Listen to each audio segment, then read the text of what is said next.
Hello friends, N की Prajapati classes में आपका स्वागत है। तो टॉपिक पढ़ेंगे। थार्नडाइक ने अपने सिद्धांत को प्रतिपादन करने हेतु 5 गौण नियम बताए थे। थार्नडाइक ने अपने सिद्धांत को प्रतिपादित करने के लिए 5 और मुख्य नियम भी और भी बताए थे नियम, जिसमें कि जो सबसे पहला जो नियम है बहुप्रतिक्रिया का नियम। बहुप्रतिक्रिया का नियम क्या कहता है? तो सबसे पहले अगर बात करें तो थार्नडाइक के अनुसार किसी भी कार्य को करने के लिए, थार्नडाइक ने कहा था कि किसी भी कार्य को करने के लिए व्यक्ति को निरंतर एक से अधिक बार प्रयास या अभ्यास करते रहना चाहिए। थार्नडाइक ने बताया कि किसी भी कार्य को करने के लिए व्यक्ति को एक से अधिक बार क्या करना है? प्रयास भी करना है और अभ्यास भी करते रहना चाहिए, क्योंकि व्यक्ति के द्वारा किए जाने वाले सभी प्रयासों से व्यक्ति को सफलता प्राप्त नहीं होती। व्यक्ति जब प्रयास करता है तो सभी प्रयासों में उसको सफलता नहीं मिलती। उसको बार बार क्या करना है? अभ्यास और प्रयास करते रहना चाहिए। अतः व्यक्ति को निरंतर प्रयास करते ही रहना चाहिए। थार्नडाइक ने बताया था कि जब तक व्यक्ति को सफलता प्राप्त नहीं होती है तब तक व्यक्ति को क्या करना है? प्रयास करते रहना चाहिए।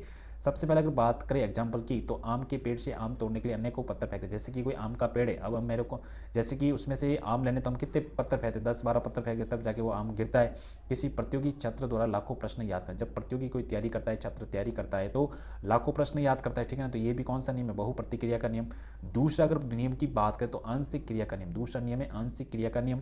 ये नियम कहता है कि थार्नडाइक के अनुसार बालक बालिकाओं को किसी भी विषय वस्तु का शिक्षण कराने से पूर्व, थार्नडाइक ने बताया कि जो भी हम बालक बालिकाओं को शिक्षण करवाते या विषय वस्तु का शिक्षण करवाते तो सबसे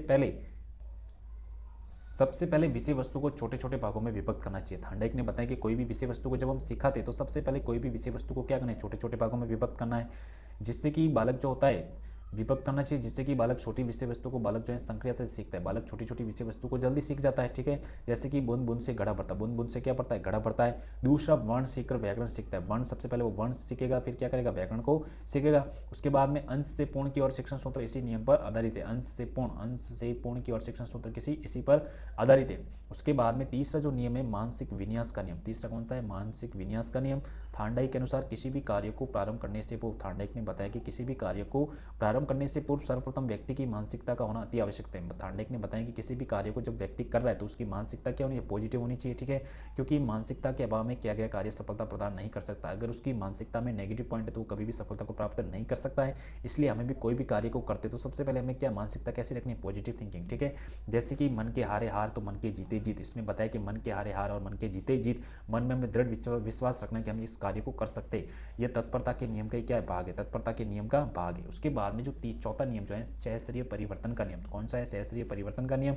सीखने की परंपरागत विधियों में आंशिक परिवर्तन कर सीखने की प्रक्रिया सहस्त्रीय परिवर्तन कहलाती है। सीखने की जो प्रक्रिया में आंशिक परिवर्तन करना, सीखने की प्रक्रिया में क्या करना?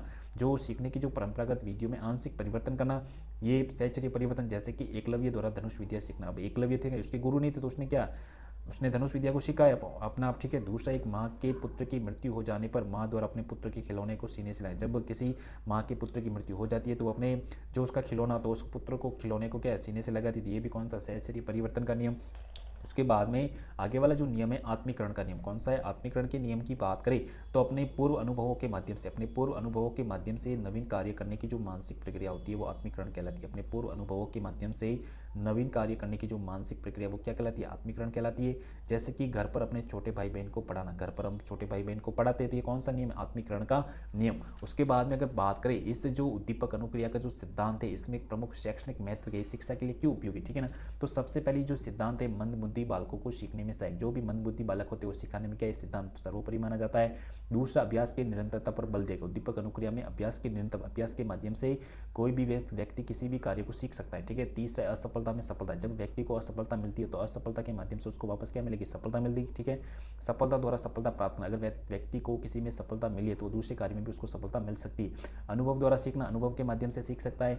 आत्मविश्वास में वृद्धि करने में भी सहायक माना जाता है। बच्चों को अभिप्रेरित करने में सहायक। ये एक ऐसा सिद्धांत है जिससे कि बच्चे क्या होते हैं? अभिप्रेरित होते हैं, मोटिवेशन होते हैं और आत्मनिर्भर बनाने में भी सहायक माना जाता है। ये सिद्धांत जो कि उद्दीपक अनुक्रिया का सिद्धांत जो कि थार्नडाइक के द्वारा दिया गया। तो ये सिद्धांत के बारे में हमने पढ़ा इस वीडियो में। अगर आपको वीडियो अच्छा लगा हो तो चैनल को सब्सक्राइब करना, लाइक कमेंट करना। Thank you.